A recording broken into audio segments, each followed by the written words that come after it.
Good morning. My name is Brian Krongold. I'm an associate professor in the Department of Electrical and Electronic Engineering. This is the Electrical and Electronic Engineering building, actually. And today I'm going to talk to you about studying electrical engineering and what opportunities are possible in the future, and some of the pathways and some of the related information about the future with jobs and so forth. All right, so we're going to start out with what is engineering? So some of you are here, you're interested in engineering, and it's important to know what actually engineering is. It's not somebody with a hat on a train, right? So obviously it's a little bit more than this. So when we talk about engineering, well, first of all, engineering comes from the Latin word engenerare, which means to make something, right? And here we have two famous engineers. This is actually Leonardo da Vinci, and this is Thomas Edison.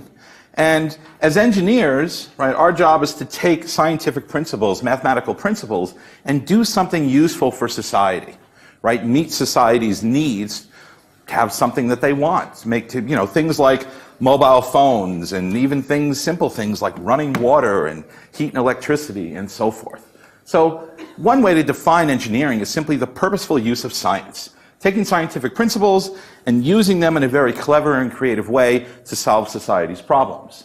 So it's that art of making things practical.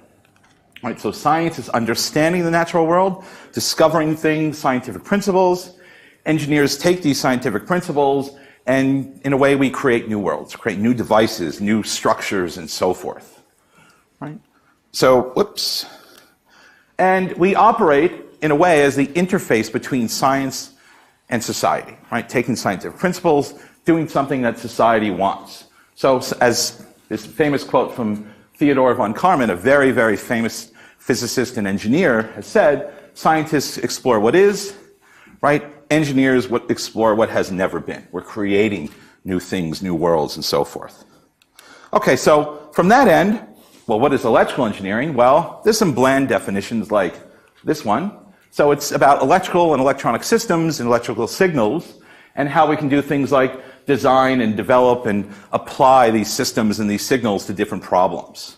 Right? So we do things like, we take electrical systems and signals, and we do things like, transport electrical signals. And one case of transport is, the signal from your mobile phone to a base station, or even just electricity that comes from the power generation stations. Right? We do things like store them. You could store, things on a hard drive or in the cloud or something like this. We process signals, electrical signals, things like audio processing, speech processing, even things like audio compression and MP3 and things that you're probably very familiar with, right? So we know that electrical devices, they're pretty much everywhere, right? Everywhere. We even take them for granted on a day-to-day basis, right? So they range in scale from very, very large statewide power systems that stretch hundreds of kilometers to really, really, really tiny, right, not only electrical devices, but even really, really tiny silicon chips, electrical, chips, right? And at the very, very core, if you really break down electrical engineering to its very, very core, it's all based on two phenomena, right? The separation of charge, which creates an electrical force, which is otherwise known as voltage, right? You could see some danger, high voltage or something like this, or, And the second one is motion of charge, right? The flow of electrons, which give rise to electrical current.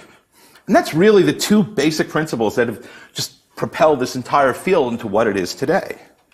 Right? So the idea behind electrical engineering is that we're intelligently manipulating electrical charge, right? The flow of electrons and where the energy of electrons is dropped in different places, where the voltages are in different places, with using various devices to create all these various products and systems. And as I sometimes tell students, as a bit of a joke, is that electrical engineers were sort of like charge magicians. So our job as this charge magician is to get charge to do little things in different ways that solve certain problems, circuits that do certain things and have voltages and currents in different places, right, that actually make some sort of device that is useful to society. Okay, so electrical engineering we see in lots of places. Nowadays we're looking at more energy efficient power grids. We're looking at development of, bionic vision. I'll talk about that actually in a few slides, right? And all sorts of electrical systems that are becoming increasingly more popular in our day-to-day lives, right? So today's world, we need more electrical engineers to work on these life-changing things, life-changing medical devices, all sorts of energy efficiency problems, automation, surveillance, all these different things, right? Telecommunications and so forth. Right? So this field gives you the opportunity to apply your developing maths and physics skills to real-world problems. It's challenging, but it's also very, very rewarding as well. So there's actually many fields of electrical engineering, and I'm not going to maybe go through the whole list. Some of them are a little more self-explanatory than others, but I'll highlight a few of them. For example, signal processing involves taking electrical signals that are actually either representative as audio or speech, for example, or maybe even images. Images can be thought of as two-dimensional signals, right? Two-dimensional signals like X and Y on a screen, for example, and processing them, doing all sorts of stuff like speech recognition and audio processing and compression and storage and all sorts of different things related to this. I mean, I know you've probably seen communications, mobile phones, that field itself is self-explanatory. One of the lesser-known fields, which actually has a big overlap with mechanical engineering, is called control systems. And control systems keep us safe on a day-to-day basis. But there's not a lot of reward in terms of recognition for these control systems. But what they try to do is intelligently control complex systems through what's called feedback. Information that's fed back into how a system is actually behaving at a certain time and making sure that that system stays stable, so it doesn't go unstable and something goes wrong. Right? So one example is a common one that you might know is something like anti-lock braking or traction control in cars.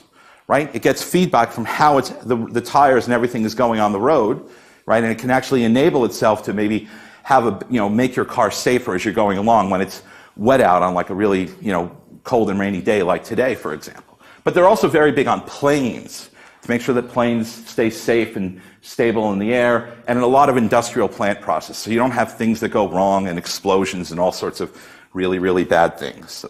So other fields, power and energy systems, that's kind of self-explanatory, like generation, transport, storage, right? And some new key fields, things like smart meters and all these new things like Tesla Powerwalls and having, separate little microgrids, right? This is a really emerging fields in electrical engineering, right, that are really going to help us as a society be more energy efficient, right? Electronics and integrated circuits, just, looking at how we actually implement things physically, as you can see in an example here.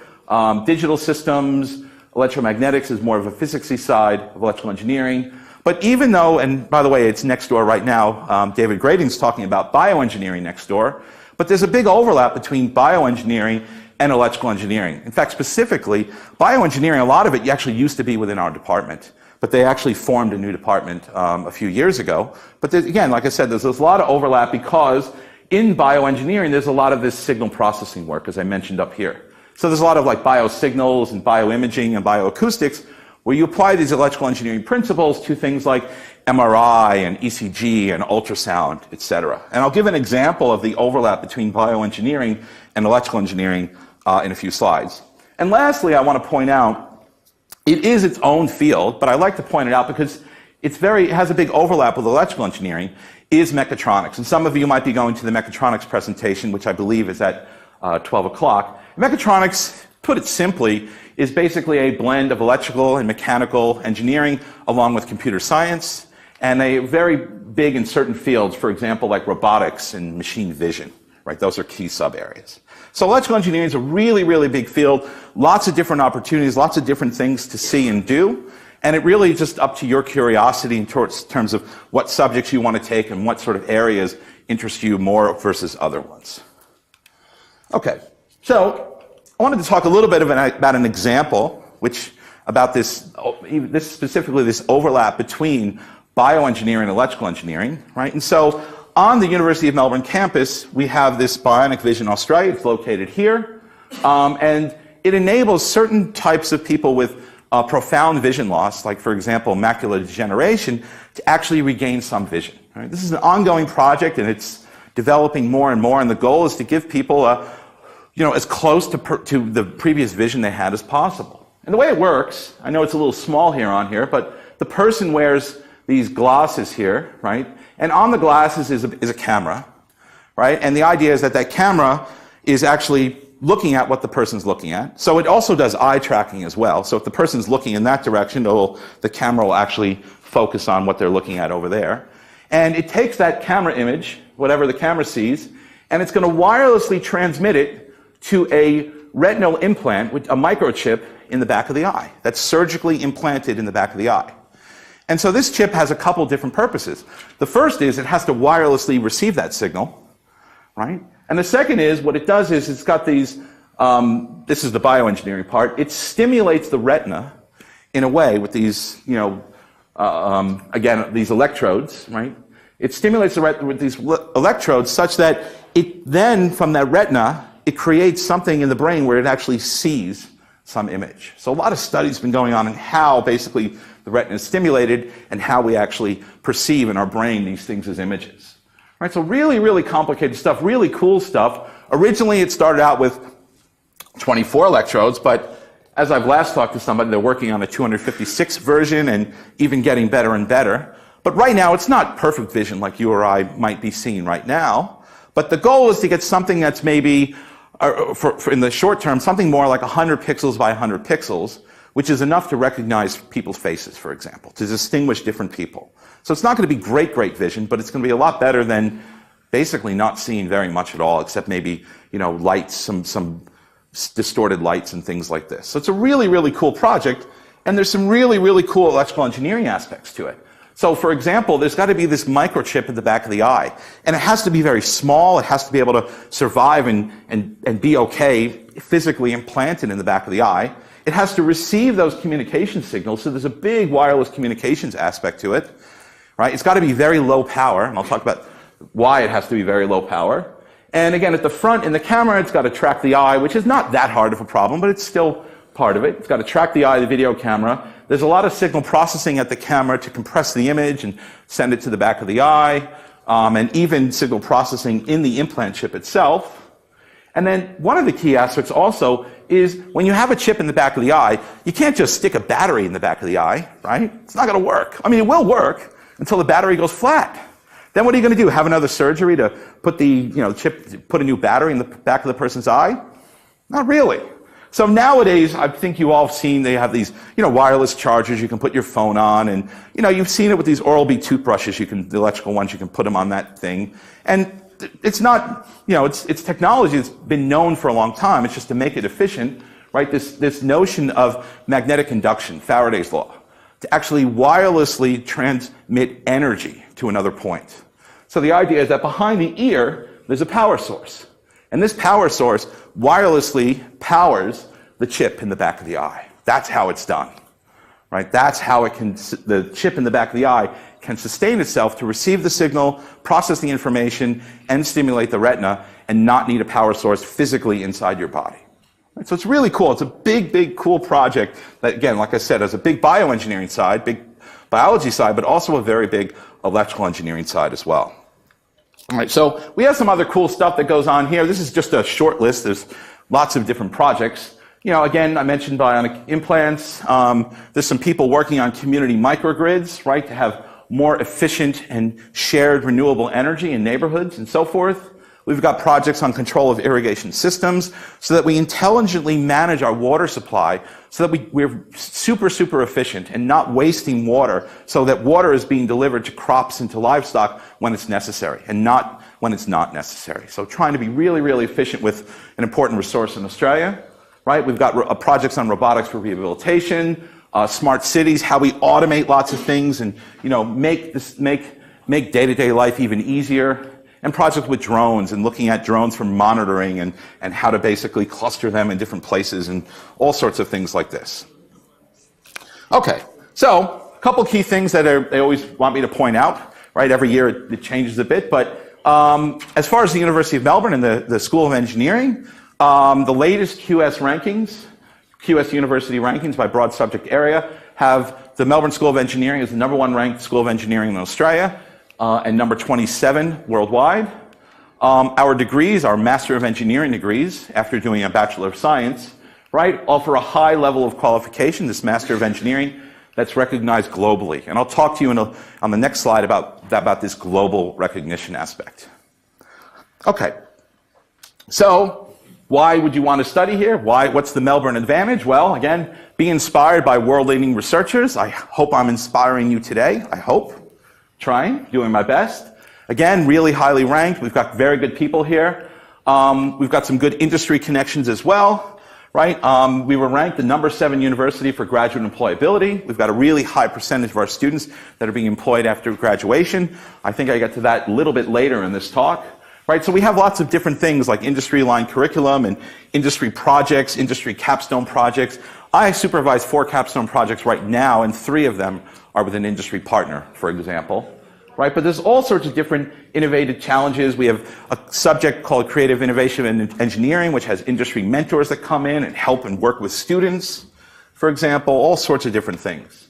The international recognition is really important because the Master of Engineering degree, right, it's accredited by the Washington Accord, which is I believe it's about 13, or maybe it's about 13 countries or something number like this worldwide that agree, that basically have an understanding of different degrees in different countries that recognize them as professional qualifications. So in the Washington Accord is countries like the US and Canada and Singapore and some others.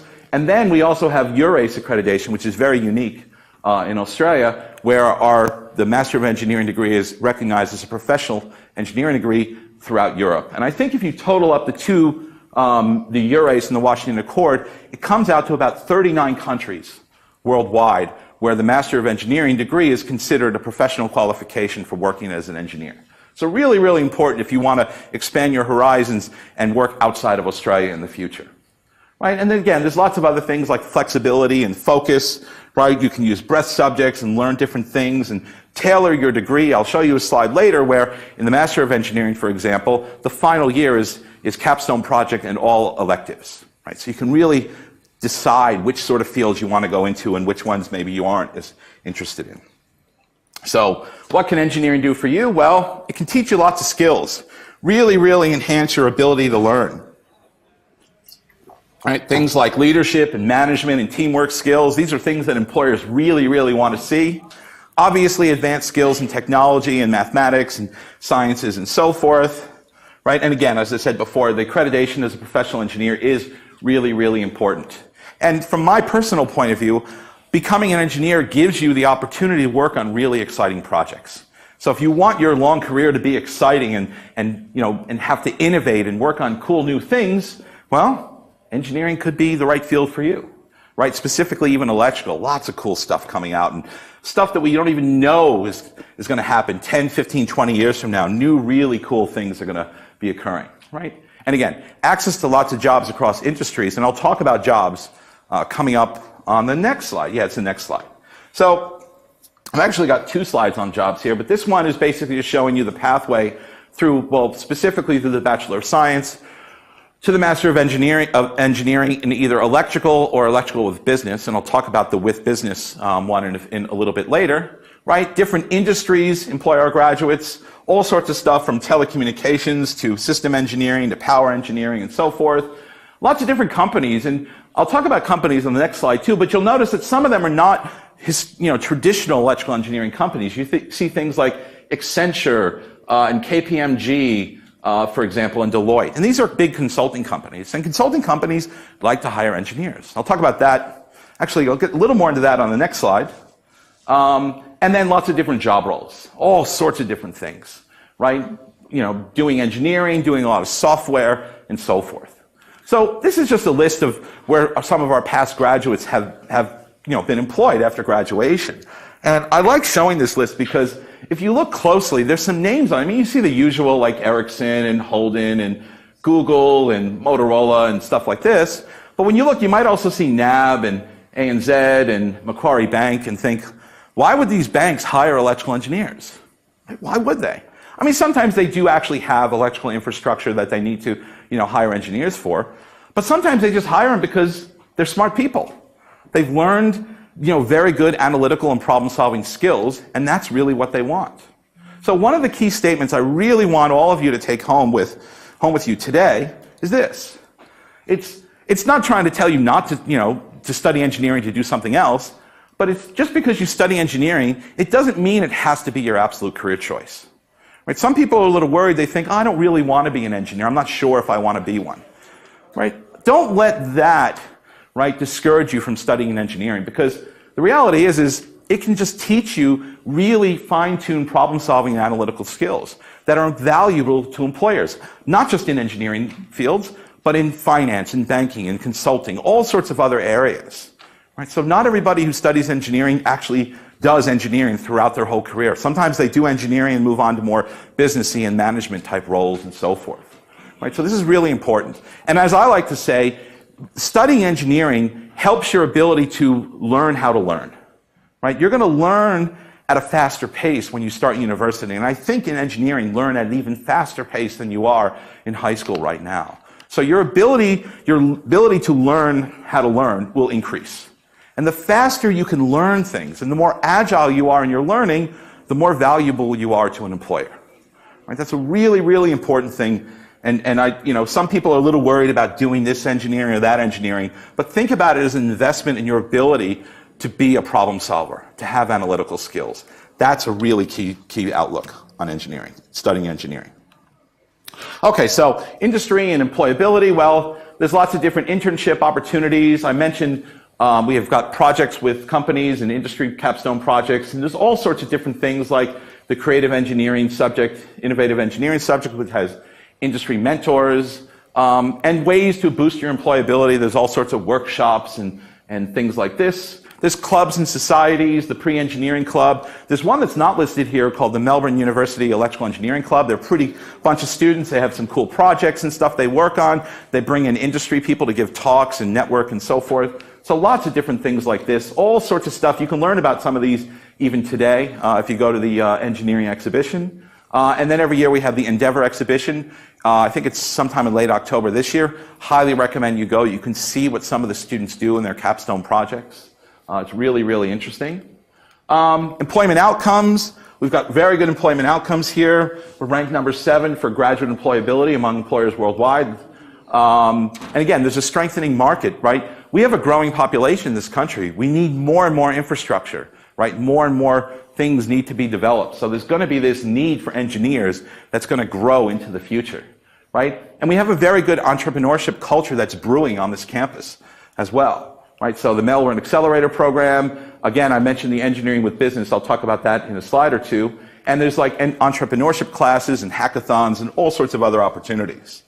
The graduate degree packages, you can go to the engineering exhibition where there's course advisors to help you with some of this, but there's 4 different bachelor degrees you can get into the Master of Engineering from. Biomedicine, Design, and Science, all can do this in the 3+2. If you do a Bachelor of Commerce followed by the Master of Engineering, it does require more than 5 years of study.